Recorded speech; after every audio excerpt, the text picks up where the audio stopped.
Welcome to this presentation. We'll be talking about tips and tricks for when you're doing modeling.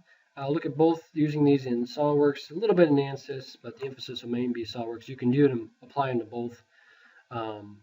So let's get into it. If you need to access the notes, which actually I would encourage you to because there's some outline there, go to the tips and tricks file in the notes folder, and then from SolidWorks download the part twist, which we'll be using in this lecture as well.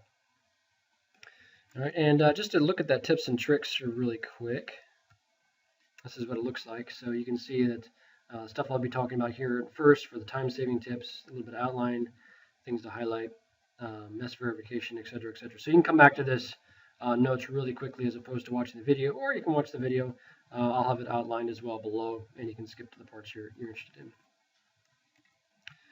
All right, so the first thing is the time-saving tips for modeling in SolidWorks. So let's go look at those. And if you click on the file, it actually comes first into the channel, or the playlist right here. This is a SolidWorks time-saving tips on the SolidWorks channel. It's a little bit old. It's with SolidWorks 10, but still I think very relevant, even though as I'm recording this, it's 2016. The one I like first is the view manipulation. If you've been using SolidWorks, and you can watch this. It's great for moving the thing around, but the big thing they highlight at the end is using the control button and mouse gestures. So let me show you what that looks like.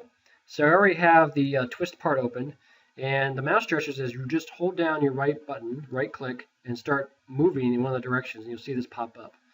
And so we can, one of the most popular one is moving to isometric view. And so you can see which is the front plane, which is the top plane, and which is the right plane, always. And when you go to isometric view, they're always in those locations. But I also use right view a lot. I use top view. Right. So these are all valuable to use at some point or another. And then you can obviously just middle click and slide around to rotate as well. But mouse gestures is a nice quick way to get to view different things. The other one I like that I use sometimes is when I'm trying to click really focused areas, and I don't want to have to keep zooming in and zooming out and doing this stuff, moving back and forth. And now I just messed up what I did there. Just hitting G. So move your cursor where you want to see, and then click G. And what you get is the magnifying glass, and you can magnify even more if you want to. And then you can hold down Control, middle click, and pan to get right in the right spot, so you can click, right, or even hit the sides of it, and that moves it well. So I'm zoomed in pretty good, so it's really sensitive. But I can get right on that edge, right, if I want to get the edge I want. All right, and then it gives me that selection that I need. All right, so that's a nice option there too. But again, look at the other ones there. Maybe watch through all the videos. Nice tips and tricks as you're moving through and getting more comfortable with SolidWorks. All right, so that was kind of the first thing I wanted to highlight. The next thing I want to go back to is verifying your mesh.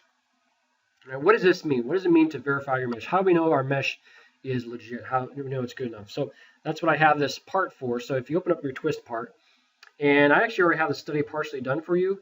So if you go into this tab down here at the bottom, Study 1, it's already got material applied as alloy steel, which is just whatever, some material, doesn't matter what. I have the bottom fixed, so the bottom face here is fixed. And I want to apply a load now. I'm going to do it at the top here. It's called twist, and that's for a reason. So I'll right click on loads, and I will do a torque. And I'm going to do it on this face at the top. So I'll select that face. And then it needs to know a torque about some axis, and that's what I've created this axis for in the middle. So you can select the axis there. And for the amount, newtons per meter, I'm going to go with 1,000. All right, and then that looks good. You can see how now which way it's rotating there. So we'll green check that. And for mesh, I'll just start with a coarse mesh at first. Let's see what we got here. So just slide all the way to coarse and green check that one. All right, so you can see how coarse that mesh is up to start with. And we'll zoom all there. All right, so let's go ahead and run this and see what we get. All right, so I want to focus in on the displacement stress, or sorry, displacement distance, not stress. You can see here it's 8.8 millimeters overall, and then we can kind of see what's happening there. It's a little bit exaggerated here, so let's go to edit definition, and we'll change this to be a true scale. So what's the actual deflection look like? So again, we can see a decent amount of deflections happening there, and it's 8.82 millimeters. So remember the 8.82. So this is the part of the verification. When we verify our mesh, we want to make sure that it's sufficient that if we change it, if we get a finer mesh, we don't see our results change. That's the key aspect to verifying our mesh. So we're just going to go back into mesh. I'm going to create mesh. Okay. And I'm going to select or enable mesh parameters. And you can see it's 0.01 is the distance here. So this is the global size, as I hover over this, the global size of all the elements. Now we're going to make this a little bit more fine. We're going to go to about half that size. And 0.5, so 0.005, so 5 millimeters is our distance there. All right. So we'll go ahead and green check that one. Let it mesh up, and then we'll run it again and look at our results. All right, so going back into our displacement, there we go. So it's still true form, and you can see, oh, so it was 8.82, I think, right? So it's already changed to 9.078. So that's a decent change. So let's see what happens now if we decrease the mesh further. And we'll go down to 0.0033. Let's see what we get there. So we'll go ahead and green check on that one. All right. And what I'm doing is, if you look across the thickness here on the side, I'm basically doing it so that in the first case we had essentially one element across. With 0.5 millimeters, with 5 millimeters, we would have had only two elements.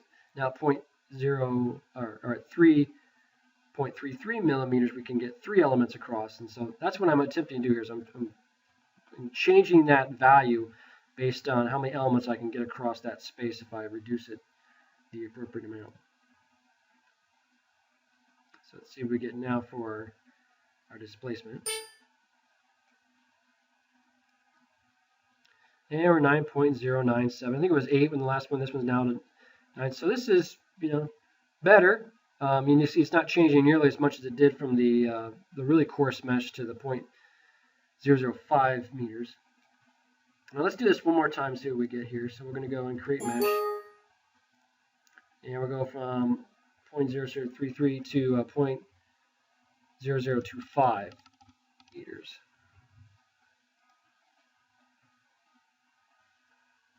So if we have 4 elements across the thickness there, so you can see the 4 elements across the thickness, and now we'll run it.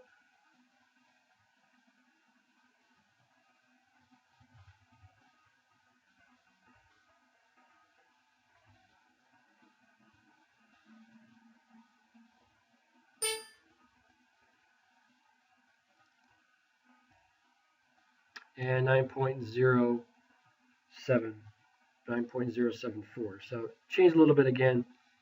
Again, depending for what kind of accuracy you're looking for, you could go with the previous one. But ultimately, you want to keep reducing from 0.01 to 0.005, 0.003, 0.0025. You keep reducing until when you reduce it one more time, it doesn't change much. Then you can go back to the coarser mesh between those two, and that's the one you can use going forward, knowing that it doesn't change much if you make the grid any finer. So that's a great way to verify your mesh, confirm that it's sufficiently, the elements are sufficient to demonstrate you're capturing all that's happening in what's in the case. All right, so let's go back here. So verify. Oh, before I get into that, I wanted to show you how to do this in ANSYS real quick. I've already brought it into ANSYS, the same twist geometry, and show you how we set this up. I'm not going to run it just for time's sake. But we're just connecting the geometry, open up model. I'm not too concerned about the material. Just go with the structural steel. That's the default there.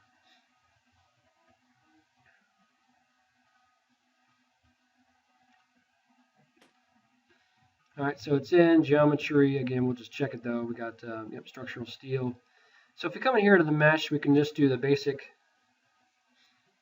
sizing. You can see we have the coarse mesh as default there, and we can update. So yeah, one element across right there. So if we click on mesh, hopefully you remember this from before, we can go to mesh control and sizing. And geometry, we want to select the whole body. So we'll come here for body select and apply that. And for element size, we'll go 0.005. It's in meters. So if we update that, we should have 2 elements across the thickness here. Yep, there we go. All right, so you can run this and follow the same process as we did in the SolidWorks case. All right, so that's the mesh verification piece I want to talk about. The next is finding min and max. So this is relatively simple. In both cases, you just need to find out where it's at. For ANSYS, it shows up. Let's run this here now. Oh, that's regular. Apply my boundary conditions here. So we got insert the fixed support here at the bottom. Apply there. And at the top, we'll do a moment. And apply that. Magnitude of 1,000. And make sure the direction is what we want. Yep. Anything else? I think we're good.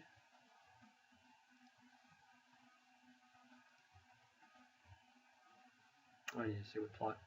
We want this deformation. So if we do total deformation, evaluate all results. Now we can see the twist there. And to do min and max is this button right here. So here's max. It'll show you the max point. Right?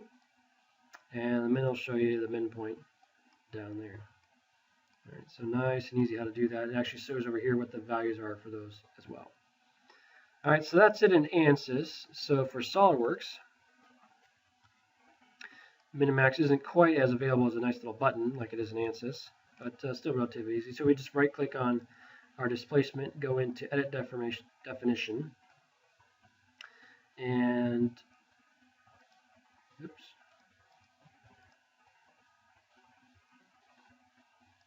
Try that again here. Chart options, there we go. So show min annotation, show max annotation, which shows the min and max points and the actual values as well.